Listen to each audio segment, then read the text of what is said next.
Par Larry Hodgson 19 novembre 2015. Les plantes adorent la vie en terrarium. Photo. http://www.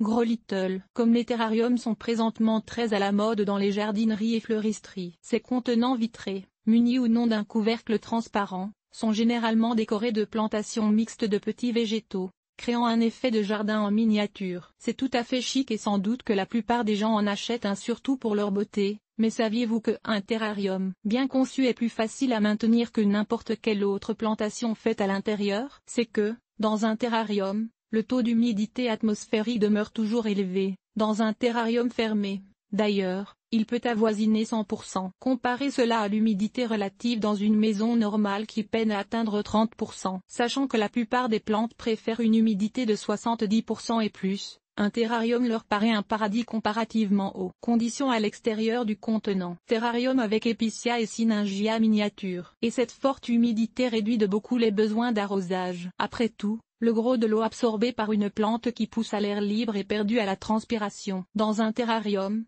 le taux de transpiration chute radicalement. Ainsi, la plante conserve mieux l'eau qu'on lui donne et le besoin d'arrosage chute massivement. Dans un terrarium ouvert, sans couvercle, on a rarement besoin d'arroser plus d'1 ou 2 fois par mois. Dans un terrarium fermé, un arrosage par année suffit généralement. Et alors 1 ou 2 cuillerées d'eau suffisent. C'est le jardin intérieur à entretien minimal par excellence.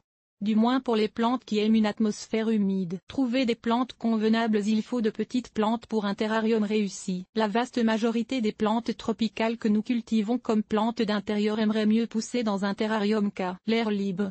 Mais le problème est alors, sous les conditions extraordinaires offertes par le terrarium, leur vitesse de croissance augmenterait et bientôt elle déborderait du contenant. À moins d'avoir un très gros terrarium, donc, mieux vaut choisir des plantes qui sont naturellement de petite taille ou que vous pouvez garder petites par une taille occasionnelle. Aussi, la température monte très rapidement dans un terrarium exposé au soleil, assez pour tuer la plupart des plantes. Donc, nécessairement, votre terrarium sera placé plutôt sous un éclairage indirect. Il faut alors choisir des plantes qui tolèrent un éclairage peu intense. Voici quelques plantes à considérer. Phytonia asperge d'intérieur Asparagus spp. Jeune plant seulement Bégonia rhizomateux Bégonia spp.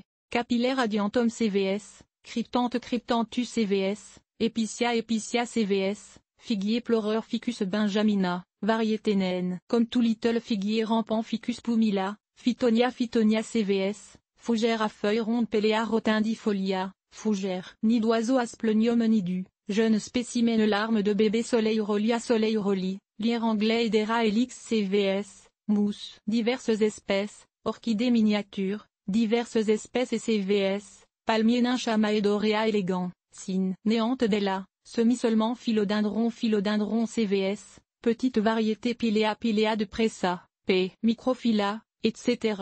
Potoepipremenum aureum, Selaginella CVS, Synyngia miniature Synyngia pusilla et autres, Syngonium miniature Syngonium spp. Violette africaine miniature Sainte-Polia cvs, les plantes carnivores. La dionée attrape-mouche préfère un terrarium froid. Les plantes carnivores aussi adorent les conditions de terrarium, mais si vous voulez les cultiver avec les plantes de terrarium décrites ci-dessus, il faut choisir des carnivores d'origine tropicale, comme les rossolis tropicaux Drosera capensis et autres, les grassettes Pinguicula spp, et les Nepenthes pp.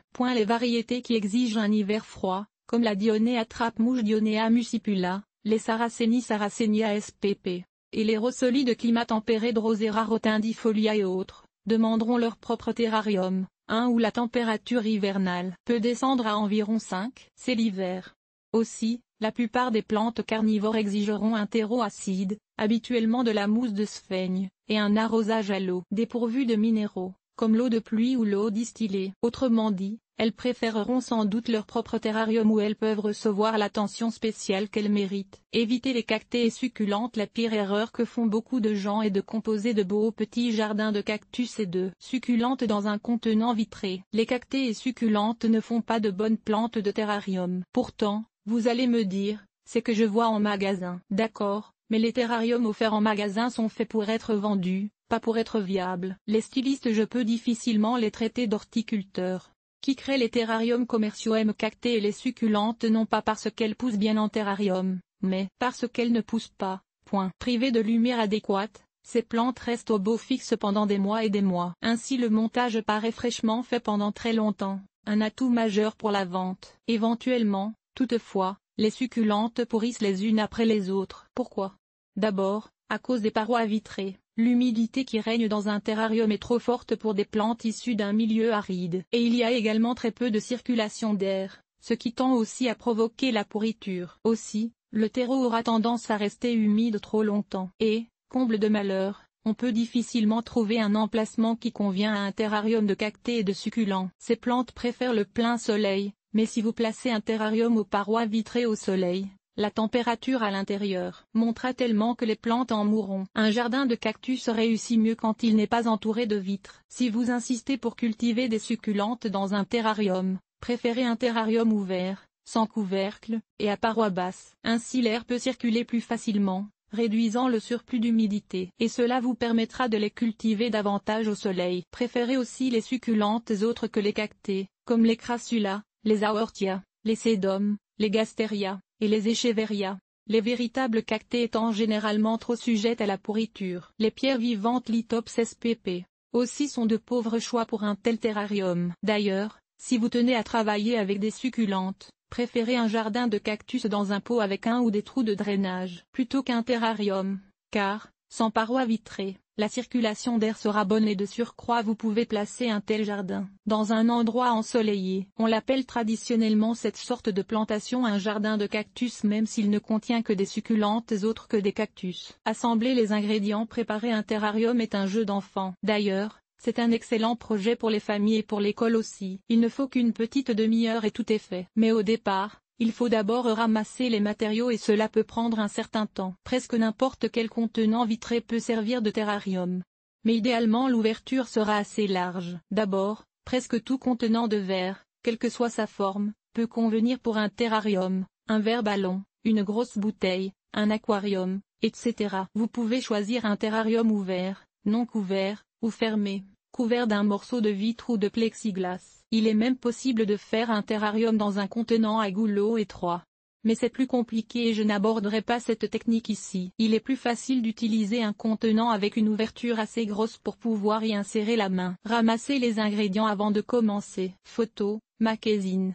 Comme ramasser aussi des éléments décoratifs, bois de grève, cailloux, morceaux d'écorce, branches, ou d'autres. Lavez-les bien avant de les utiliser. Vous trouverez plein de décorations dans la nature, sur la grève et dans la forêt, notamment. Sinon une animalerie qui se spécialise en vivarium aura sûrement des objets d'intérêt. La mousse peut être très utile pour recouvrir le terreau. Si vous récoltez de la mousse, toutefois, recouvrez-la l'eau pendant une bonne heure pour noyer tout intrus indésirable. Vous trouverez aussi de la mousse en sac en jardinerie. Ayez aussi sous la main du terreau. Tout terreau commercial pour plantes d'intérieur conviendra. Il n'est pas nécessaire d'ajouter du charbon activé, malgré la croyance populaire. Enfin, votre dernier achat sera sûrement de petites plantes. Comment planter un terrarium? Il est préférable de travailler avec un terreau humide. Ainsi, versez du terreau dans un bol. Ajoutez un peu d'eau tiède et brassez pour le faire pénétrer. Vous voulez un terreau à peine humide et surtout pas détrempé. Versez le terreau dans le terrarium. La profondeur variera selon la taille du terrarium et de l'effet que vous voulez créer.